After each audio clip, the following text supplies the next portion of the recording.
Alright, imagine two people with a pretty much equally good reputation debating each other over whatever subject. Now, it's a good debate, a nice back and forth with some good arguments, but then, at one point, debater A accuses debater B of spreading conspiracy theories. And now all of a sudden, debater B's integrity is in question, and anything else he says during that debate is met with extreme skepticism. This is what actually happens all the time. But why is that? Well, it's because the term conspiracy theory and anything related to it is heavily contaminated, and it is very often deliberately used by, for example, politicians and media to discredit someone, some organization, or an idea or belief. Which, if you think about it, is absolutely ridiculous. Because what exactly is a conspiracy theory? Well, a conspiracy theory is, and get this, it's a theory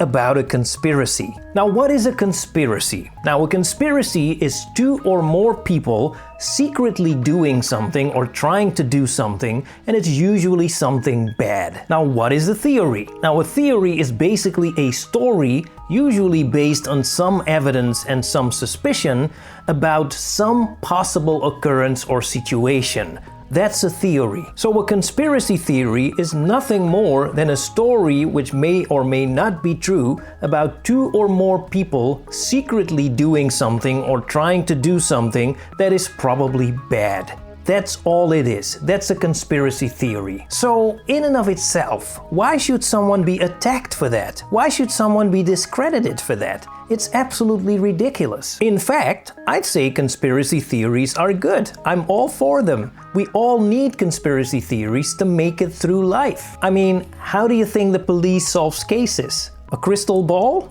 No, they work with theories, usually based on some evidence and some suspicion. Now, many cases they work on, probably most of them, involve more than one person, which technically would make it a conspiracy. And then they use their conspiracy theory to try to gather more evidence, hoping to either prove or disprove their theory. That's how it works. Now, every day I'm getting a lot of email messages in my inbox, and some of them I just don't trust. I mean, the layout may be a little bit off, or the sender's email address may be a little bit odd. They may contain some links that I'm supposed to click on, but I'm not going to because I don't trust them. And not because I know for sure that they're malicious, but because I have a suspicion. I have a theory that there are some people, probably more than one person, which would make it a conspiracy, are trying to steal my information or something, and they're using these email messages to do that. So I don't know about you, but I'm not clicking those links. Now, all I'm trying to say is that unfortunately, we all need conspiracy theories to survive in this world. Now, one classic conspiracy theory is the one known as Pizzagate.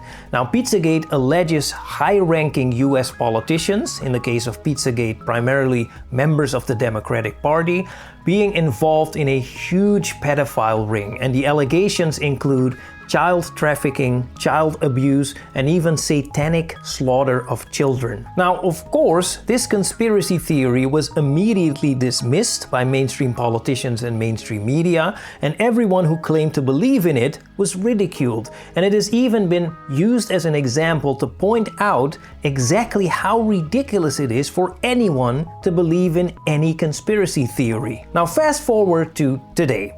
Now we have the Epstein files. Now, the information published about the Epstein files seems to reveal a pedophile ring, child trafficking, child abuse, and the involvement of many high-ranking politicians and other celebrities. Now, what does this all mean? Does it mean that Pizzagate was actually real?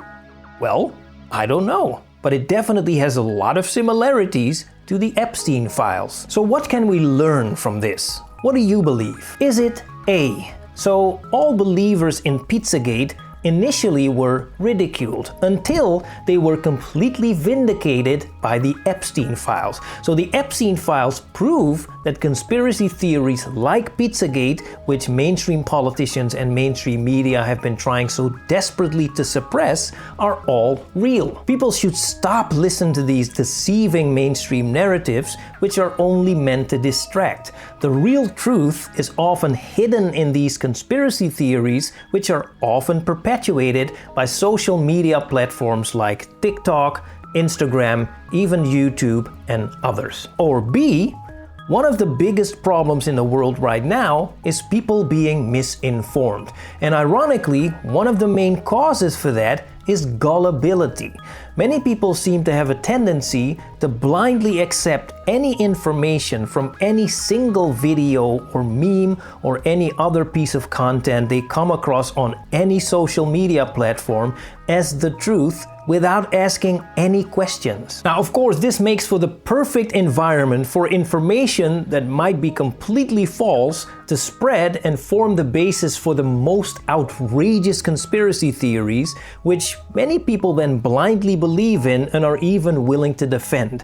And they then tend to grab onto any information that might suggest that their conspiracy theory might have been correct all along. I mean, for example, the claims made by Pizzagate are still just wild, baseless allegations. The Epstein files don't prove that Pizzagate is real at all. I mean, we've always known that pedophile rings, unfortunately, are very real. They exist all over the world in all layers of society.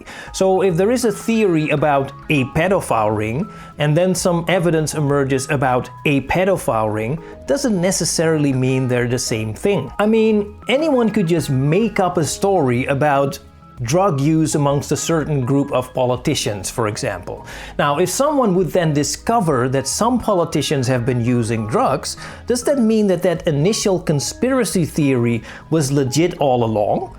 No, of course not. It's still a made-up story. It just happens to have some similarities with a real discovery. So people should stop with these conspiracy theories because it's only causing confusion. Or C, yes, people being misinformed is one of the biggest problems in the world, and yes, gullibility is one of the main causes for that.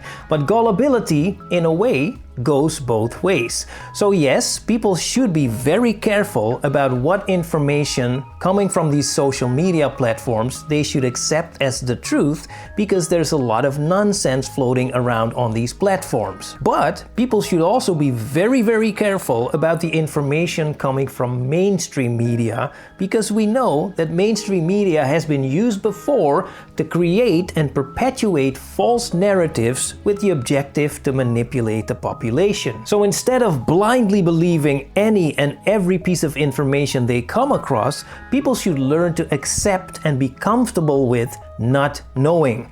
Ironically, that is actually the best defense against being misinformed, because it automatically triggers a kind of curiosity and it leads to asking questions and investigation, which, if you think about it, kind of means becoming engaged in conspiracy theories. But conspiracy theories as a means to try to get to the truth, as opposed to these wild, usually very entertaining conspiracy theories that many people blindly believe in but don't really seem to be based on reality. People should also demand from those in power, meaning, for example, mainstream politicians and mainstream media, that instead of dismissing and ridiculing conspiracy theories and everyone that believes in them, that they should take them seriously, use these theories as clues and investigate. If they would have done that with Pizzagate, a lot of suffering, as exposed by the Epstein files, possibly could have been prevented. Or D, let me know what you think.